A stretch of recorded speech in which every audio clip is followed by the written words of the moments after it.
A Japanese officer named Hiroshi Yamamoto huddled inside his concrete and coral bunker on Palalu's Bloody Nose Ridge, certain his defenses couldn't be broken.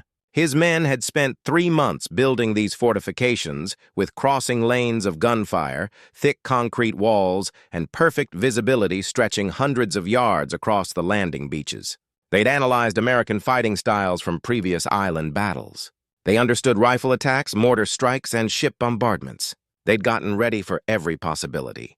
But when the first American heavy machine gun started firing from an unexpected direction, Yamamoto watched his defensive line fall apart in under 4 minutes. The weapon attacking them sounded completely different from anything in their training. It didn't shoot in quick, controlled spurts like Japanese guns. It roared with a constant, deafening sound that seemed to rip the air itself. And it didn't just pin down his soldiers. It tore through coral rock, shredded fortified bunkers, and killed his men before they could even figure out where the shots were coming from. By evening, Yamamoto was writing in his combat journal, later found by American forces, a phrase that would show up in dozens of captured Japanese records across the Pacific. Devil's weapon. He had no idea he'd just faced the M2 Browning 50 caliber heavy machine gun, a weapon that would completely change infantry, warfare in the Pacific, and destroy every defensive plan the Japanese Imperial Army had created. This is how American manufacturing firepower built a weapon so deadly that Japanese soldiers would run from prepared bunkers just hearing its unique roar, and how 450 rounds per minute of 50 caliber bullets rewrote the rules of jungle fighting. The Japanese Imperial Army's planning for American attacks had been careful and smart, following crushing defeats where thousands of Japanese defenders died in just days. Military headquarters had sent out detailed defensive strategy updates to all Pacific Base commanders. Staff Officer Colonel Kunio Nakagawa, defending Peleliu, had received these updated tactical guides. The papers, carefully written by the Army's Tactical Research Division, studied every American beach assault from the war's beginning. They listed exact details of every weapon the Americans had used. The M1 Garand rifle with its reach of 500 yards. The Bar automatic rifle shooting 550 rounds per minute.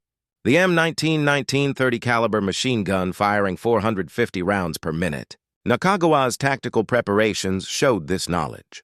His 10,500 men had built 500 reinforced positions across Palalu's 6 square miles with special focus on the ridge complex that would become known as Bloody Nose Ridge. Each position had walls of coral limestone and concrete, between 2 and 5 feet thick, strong enough to survive direct hits from 75mm artillery. According to calculations done by Captain Hideaki Suzuki's construction unit, the positioning math was precise. Japanese Type 92 heavy machine guns firing 7.7mm rounds at 450 rounds per minute with effective distance of 800 meters were placed to create overlapping firing zones. Across every approach, Nakagawa's manual explained that American infantry moving across open ground could be shot at from 600 yards, suppressed at 400 yards, and eliminated at 200 yards using coordinated machine gun fire. But the Japanese calculations had a deadly flaw that wouldn't become clear until the invasion began.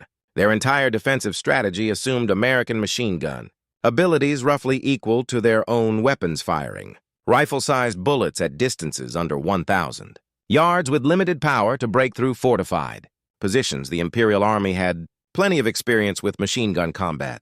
Their Type 92 had served since 1932 in China, Manchuria, and throughout the Pacific. Japanese infantry training stressed machine gun tactics with dedicated machine gun units in every battalion. Their defensive handbook, captured after the battle and now kept in the National Archives, spent 47 pages on fighting enemy automatic weapons fire. What this manual couldn't include, was any mention of a weapon firing 50 caliber ammunition able to punch through 75 inches of steel armor at 500 yards, destroy light vehicles at 1,500 yards, and stay deadly against soldiers at distances beyond 2,000 yards. The Japanese had no similar weapon in their infantry arsenal. Their heaviest portable machine gun fired 7.7mm rounds, roughly .303 caliber. They'd literally never seen anything like the M2 Browning. The Americans were about to show them. Industrial-scale firepower that would make 3 months of defensive work, basically useless in the first hour of fighting. The M2 Browning 50 caliber heavy machine gun that would terrify Japanese defenders across the Pacific had been created from World War I needs. John Moses Browning had designed the weapon in 1918 as an anti-aircraft gun, but its real power wouldn't be understood until it was adapted for ground fighting in the late 1930s. The technical details recorded in Army Ordnance Department files showed a weapon unlike anything in the infantry weapons inventory. The M2 fired 50 BMG Browning machine gun cartridges, rounds measuring 5.45 inches long with bullets weighing 661 grains, more than 4 times heavier than normal rifle ammunition. The muzzle speed reached 2,910 feet per second, creating 13,350 foot-pounds of kinetic energy per round. Most importantly for Pacific combat, the M2's firing rate ranged from 450 to 550 rounds per minute in standard setup, with later improvements reaching 600 rounds per minute. Unlike lighter machine guns that fired in controlled bursts to stop barrel overheating, the M2's heavy barrel and tough construction allowed continuous fire of 200-round belts without major accuracy loss. The ammunition itself represented a leap in destructive power. Ordnance Department testing at Aberdeen, proving ground in 1939, had recorded the 50 caliber round's penetration abilities. It could pierce 75 inches of hardened armor plate at 500 yards, penetrate half an inch at 1,000 yards, and stay lethal against human targets beyond 2,000 yards. Field changes in the Pacific would include armor-piercing incendiary rounds that could break through even thicker materials. What made the M2 truly revolutionary for Pacific Island combat was its mounting flexibility. The weapon weighed 84 pounds without its tripod, heavy but movable by a 3-man crew. The M3 tripod added another 44 pounds, but provided stability for accurate long-range fire. More importantly, the M2 could be mounted on virtually any vehicle from jeeps to half-tracks to tanks, creating mobile firing platforms that could move quickly across the battlefield. Lieutenant Colonel Lewis Puller, commanding the 1st Battalion, 7th Marines, had specifically asked for extra M2 machine guns for his unit's attack on Peleliu. His after-action report from Cape Gloucester had noted the weapon's effectiveness against Japanese bunkers, recording that 50 caliber fire could break through coral rock and coconut log fortifications that stopped 30 caliber rounds completely. By the invasion date, the 1st Marine Division, landing on Peleliu, carried 48 M2 heavy machine guns spread across infantry battalions. Weapons companies and vehicle mounts nearly double the standard division allocation. This concentration of firepower represented 21,600 rounds per minute of destructive capability that Japanese defenders had no way to understand. The industrial capacity supporting these weapons was equally impressive. Lake City Army Ammunition Plant in Missouri was producing 50 caliber ammunition at a rate exceeding 500 million rounds yearly by mid-war. Each Marine Division received priority allocation of armor-piercing, incendiary, and tracer types.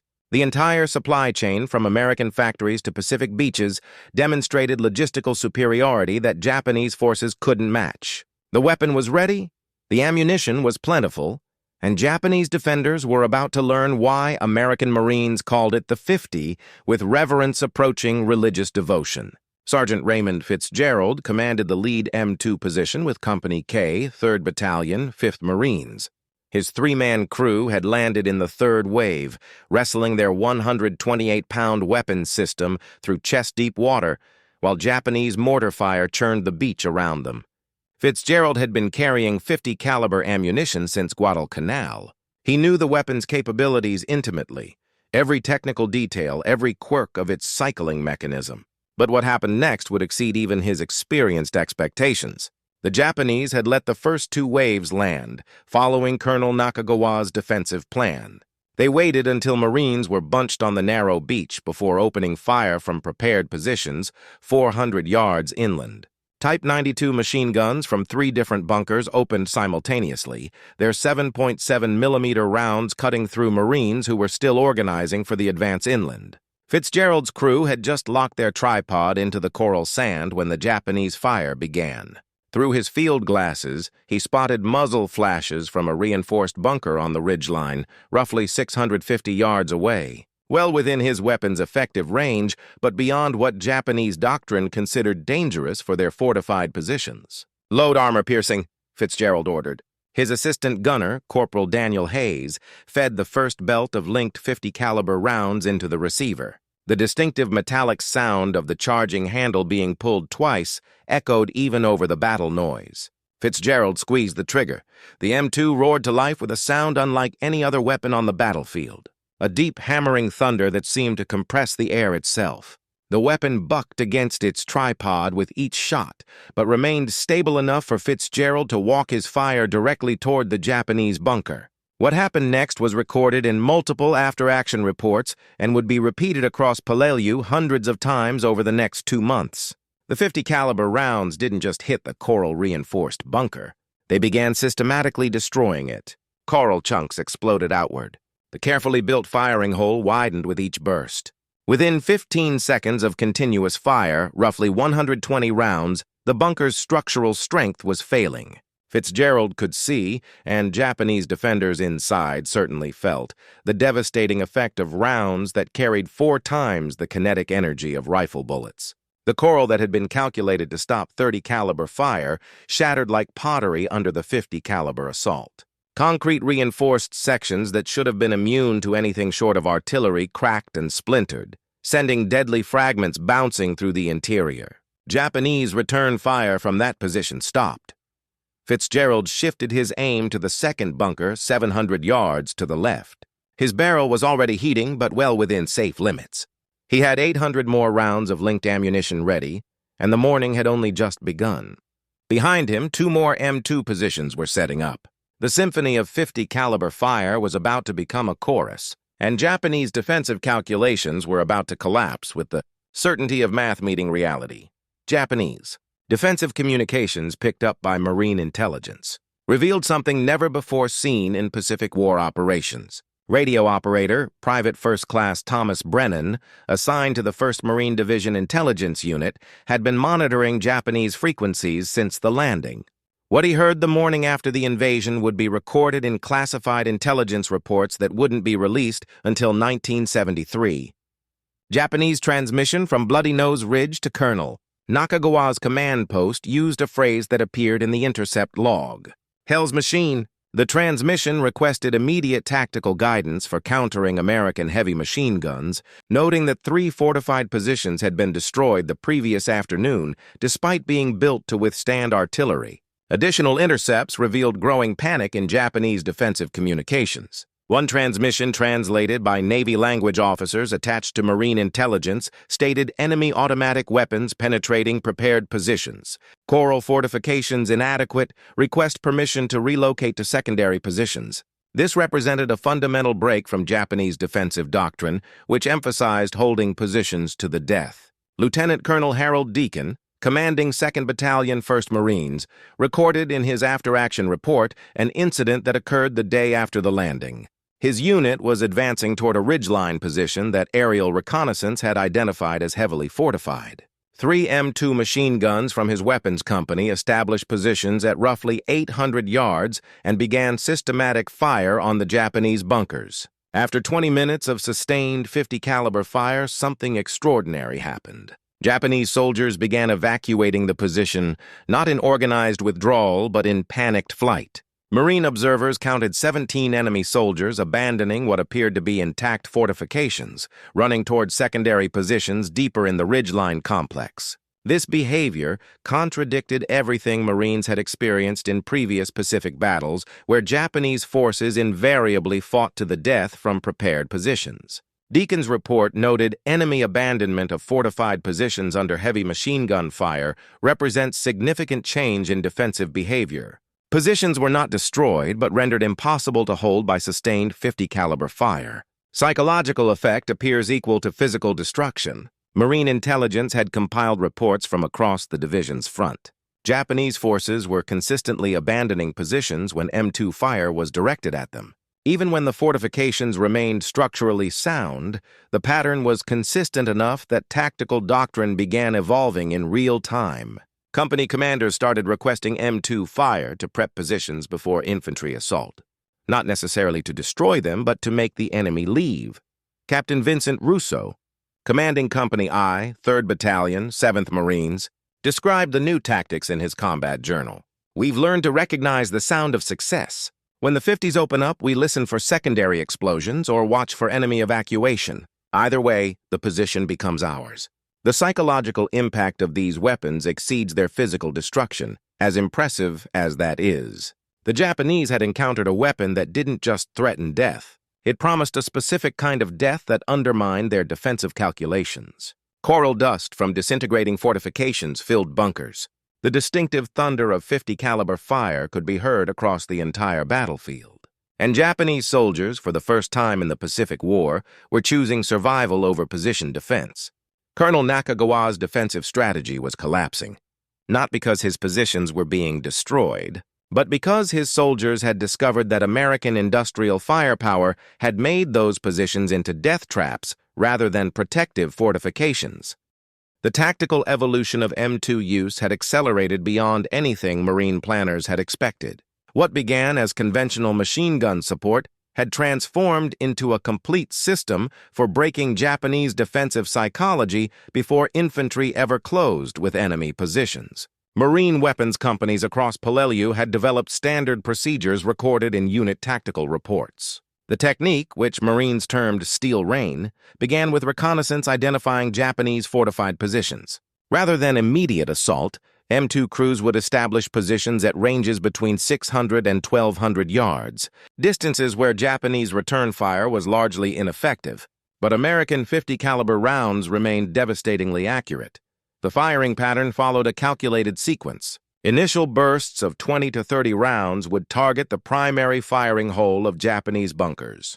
The coral and concrete systematically chipped away with each impact. Gunners would then shift fire to nearby areas, methodically working across the entire fortification face. The psychological impact was calculated. Defenders could hear and feel their protective walls falling apart, knowing that structural collapse or penetration was unavoidable. Staff Sergeant Walter Kowalski, commanding an M2 section with Weapons Company, 1st Battalion, 5th Marines, had refined the technique to devastating effectiveness. His combat report described the systematic reduction of a Japanese strong point that intelligence estimated held 40 to 50 defenders. Kowalski's two M2 positions established at 750 yards and began coordinated fire. "We fired in alternating patterns," Kowalski's report stated. First gun would fire 50-round bursts on the primary opening while second gun targeted the ventilation shaft. "We'd switch targets every 3 minutes. Could see coral dust and fragments shooting from both openings. After 18 minutes, roughly 900 rounds total used. Observed enemy evacuation from rear exit we'd previously identified through aerial photos. The mathematics of terror had become measurable. Marine intelligence officers began calculating suppression time, the average length of M2 fire required to make Japanese evacuate fortified positions. By late in the campaign, the average had dropped to 15 minutes of sustained fire. Japanese defenders were abandoning positions not because they were destroyed, but because the relentless hammering of 50 caliber impacts made staying psychologically impossible. Japanese combat diaries recovered after the battle provided the defenders' perspective. Lieutenant Takashi Hayashi, commanding a reinforced infantry platoon, wrote American Devil weapons fire without stopping. "The sound alone destroys men's courage. Our walls crack and crumble. Dust fills every space. We cannot breathe, cannot see, cannot return effective fire. Men are begging to withdraw to secondary positions. I have refused 3 times. How long can discipline hold against such weapons?" Hayashi's position was overrun days later. His diary found beside his body ended with an entry stating, "The Devil weapons have won. Discipline has collapsed. Half my men fled during the night. I cannot blame them. This is not combat. This is industrial extermination." The logistics of sustained 50 caliber fire operations on Peleliu revealed the full scope of American industrial superiority. Marine supply officers had initially calculated ammunition needs based on conventional machine gun use, roughly 200 rounds per weapon per day for sustained operations. Reality had exceeded projections by a factor of 10. Major Gerald Thompson, Division Ordnance Officer for the 1st Marine Division, recorded in his logistics report that M2 machine guns were firing an average of 2,000 rounds per weapon per day during intense combat periods. The 48 M2s deployed across the division were consuming 96,000 rounds daily, nearly 1.5 million rounds per week. This exceeded the entire division's rifle ammunition use. The supply chain supporting this firepower demonstrated capabilities Japanese forces couldn't understand. Liberty ships arriving at Peleliu carried dedicated loads of 50 caliber ammunition. Navy construction battalions had established ammunition dumps within 400 yards of the front lines, with dedicated supply routes marked by engineer tape. Ammunition parties made continuous runs from dumps to gun positions, often under Japanese fire, ensuring M2 crews never lacked rounds. Each 50 caliber round represented a complex industrial product. The cartridge brass came from copper mines in Montana and Arizona. The smokeless powder was made at munitions plants in Tennessee and Illinois. The bullets were machined in factories across the Midwest. The complete rounds were assembled at Lake City Army Ammunition Plant, loaded onto trains, transported to West Coast ports, shipped 5,000 miles across the Pacific, and delivered to Marine gunners who would fire them at Japanese positions. All within weeks of manufacture, Japanese forces had no similar supply system. Their Type 92 machine guns were firing ammunition made in arsenals in Japan or Manchuria, transported by ships that increasingly fell victim to American submarines. Ammunition shortages had become critical. Intercepted Japanese communications ordered strict fire discipline, 10-round bursts maximum, fire only at confirmed targets within 300 meters. American M2 gunners faced no such limits. Staff Sergeant Robert Patterson, Weapons Platoon Sergeant with Company L, 3rd Battalion, 7th Marines, described the difference in his combat journal. "We fire the 50s like we own the world's supply of ammunition.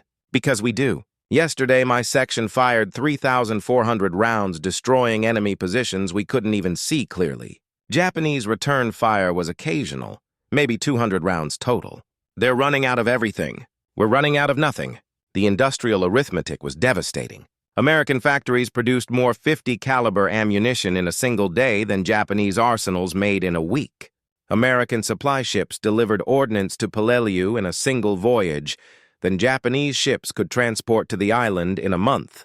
And Japanese ships had to run a submarine gauntlet that American vessels faced only from limited air attacks. Japanese positions were being suppressed by weapons firing unlimited ammunition, while Japanese defenders rationed every round. The mathematical conclusion was unavoidable. American industrial capacity translated directly into tactical superiority that Japanese courage and preparation could not overcome. The devil weapons were fed by an industrial system that Japanese forces had no framework to counter. And every 50 caliber round fired represented not just destructive power, but proof of industrial dominance that made resistance increasingly pointless. Peleliu had been officially secured for 3 weeks, though isolated Japanese holdouts continued resistance from the deepest cave systems. Marine Intelligence Section had begun systematic questioning of the 302 Japanese prisoners taken during the campaign, an unprecedented number that exceeded all previous Pacific Island battles combined. The interrogation facility established in a captured Japanese headquarters near the airfield was staffed by Nisei linguists from the Military Intelligence Service. Technical Sergeant Kenneth Watanabe, a second-generation Japanese-American from California, conducted interviews that would provide the most detailed assessment of Japanese perspectives on American heavy machine gun operations. Private First Class Koji Tanaka, captured after his position was isolated, provided testimony that was recorded in a classified intelligence report. Tanaka had served with the 2nd Battalion, 15th Infantry Regiment, and had experienced 6 weeks of combat before his capture. His account translated by Watanabe revealed the psychological devastation of facing continuous 50 caliber fire. "The sound arrives before death," Tanaka stated in his interrogation transcript. "We called it the Devil's Roar. You could hear it across the entire battlefield. When it began, everyone knew someone was dying. The weapon fired without stopping. Our walls would shake, crack, and finally break. Coral dust filled everything. We could not see, could not breathe properly. The sound was inside our heads, destroying our ability to think clearly. Watanabe's report noted that Tanaka began trembling visibly when describing the M2's distinctive sound, suggesting acute psychological trauma. This reaction was consistent across multiple prisoner interrogations. The weapon had created what military psychologists would later term acoustic trauma, the sound itself becoming a weapon independent of the round's physical effects. Corporal Hiroki Yoshida, captured from positions on the northern ridgeline, provided even more detailed tactical analysis. Yoshida had been a machine gun instructor before deployment to Peleliu and understood weapon systems thoroughly. His testimony revealed how quickly Japanese tactical assumptions had collapsed. Our training taught us that machine guns fire in short bursts to preserve ammunition and prevent barrel overheating. American Devil weapons violated everything we knew. They fired continuously for minutes without pause. We calculated this was impossible. The barrels should fail. The ammunition should be exhausted. But the fire never stopped. We realized the Americans possessed industrial capacity beyond our understanding.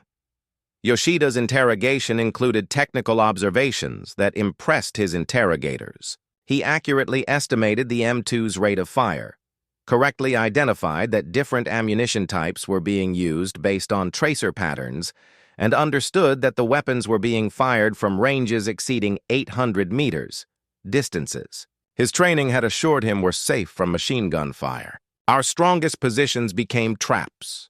The walls we built for protection became prisons.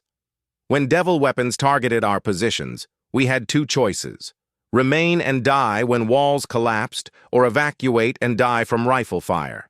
Many men chose evacuation, because death from rifles seemed more honorable than being buried alive in collapsing fortifications. Lieutenant Masao Fujimoto, the highest-ranking officer to survive the battle, was captured in deteriorated physical and mental condition. His interrogation, conducted over 3 days due to his weakened state, provided command-level perspective on the defensive collapse. Fujimoto had commanded Company K, 3rd Battalion, 15th Infantry Regiment, with responsibility for defending a critical ridgeline sector. Colonel Nakagawa's strategy was perfect for conventional combat. Every calculation was correct, except one. We had no data on American heavy machine guns. When those weapons were used against us, our entire defensive plan became outdated within days. I submitted 3 requests for tactical guidance. No guidance existed. The weapons were simply beyond our capacity to counter with available resources. Fujimoto's testimony included a devastating admission. By the 3rd week, my men were abandoning positions not because of cowardice, but because remaining meant certain death with no tactical purpose. When you cannot fight effectively, continuing to die serves no military objective. This realization spread throughout the garrison. The Devil weapons had defeated our spirit before they killed our bodies. The interrogation transcripts preserved in National Archives documented a complete psychological victory that came before tactical victory. The M2 hadn't just destroyed Japanese positions, it had destroyed Japanese confidence in their defensive doctrine. The lessons learned from Peleliu's M2 use spread rapidly through Marine Corps operations in the Pacific. After-action reports, tactical bulletins, and direct communications between division commanders ensured that the devastating effectiveness of concentrated heavy machine gun fire became standard doctrine for later operations. Major General Roy Geiger, commanding 3rd Amphibious Corps, issued a tactical directive based entirely on Peleliu observations. The directive required increased M2 allocation to all divisions preparing for future operations. It specified minimum ratios of 1 M2 per rifle company, with additional weapons concentrated in battalion weapons companies. Most significantly, it authorized unrestricted ammunition use for 50 caliber weapons during active operations. The impact was immediate and measurable. Divisions preparing for Iwo Jima operations received M2 allocation increased from 48 to 72 weapons. The 1st Marine Division, reorganizing for Okinawa, was allocated 84 M2 machine guns, nearly double its Peleliu strength. Across the Pacific, Marine divisions were being transformed into heavy firepower formations centered on the devastating capability of the 50 caliber Browning. Training programs evolved to match tactical needs. Camp Pendleton, California, established a dedicated M2 gunnery school. The curriculum developed by veterans rotated from Peleliu emphasized sustained fire techniques, long-range engagement, and the psychological use of the weapon. Instructors taught students not just how to fire the M2, but how to use its distinctive sound and visible destructive effects to make enemy evacuate fortified positions. Gunnery Sergeant Edward Harrison, who had commanded an M2 section through Peleliu's entire campaign, became a primary instructor. His training manual became required reading for all weapons company personnel. The manual's introduction stated bluntly, the M2 Browning is not simply a larger machine gun, it is a psychological weapon that destroys enemy will as effectively as it destroys enemy positions. Proper use can reduce casualties and shorten battles. Months after Peleliu's official securing, the final strategic assessment of M2 use was completed by the Marine Corps Equipment Board. The comprehensive report, spanning 247 pages with appendices, provided number-based analysis of what frontline Marines had experienced firsthand. The M2 Browning 50 caliber machine gun had fundamentally transformed infantry combat in the Pacific War. The statistical analysis was overwhelming. Across Peleliu's 73-day campaign, the 48 M2 machine guns deployed had fired roughly 1.8 million rounds, an average of 37,500 rounds per weapon. They had been directly credited with neutralizing 387 fortified positions, supporting advances that reduced American casualties by an estimated 40% compared to pre-Peleliu projection models. The weapon's effectiveness ratio: enemy positions neutralized per American casualty sustained while using the weapon, exceeded every other infantry weapon system by significant margins. But numbers alone couldn't capture the weapon's true impact.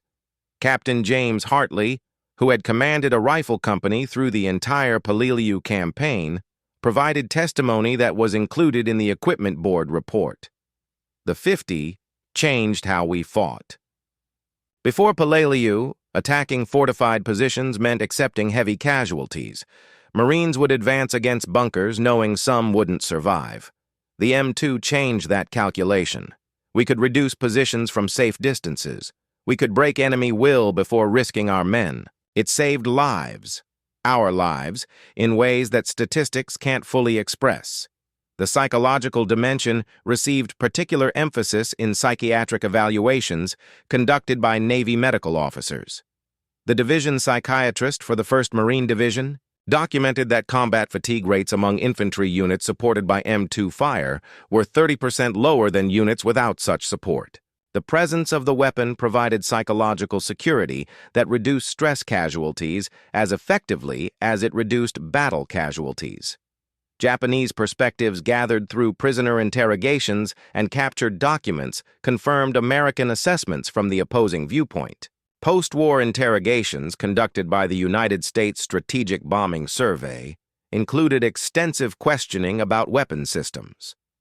When asked to identify the most feared American weapon, 73% of Japanese infantry veterans mentioned heavy machine guns, a higher percentage than named artillery, tanks, or aircraft. Colonel Tadashi Nakano, a staff officer who had served at Imperial General Headquarters during the war's final year, provided testimony that was remarkably honest. American heavy machine guns represented everything we could not match: industrial capacity, unlimited ammunition, sustained fire capability, and destructive power against fortifications. Our soldiers called them devil weapons, not because they were particularly cruel, but because they seemed supernatural. How could weapons fire continuously for minutes? How could ammunition supplies never be exhausted? How could positions we calculated as impenetrable be destroyed in less than an hour? These weapons demonstrated American material superiority more clearly than any other system. The legacy of Peleliu's M2 use extended far beyond the Pacific War. The weapon remained in American military service through Korea, Vietnam, Desert Storm, Afghanistan, and Iraq, the longest-serving machine gun in military history. Modern soldiers, operating M2 Brownings in 21st-century conflicts are us.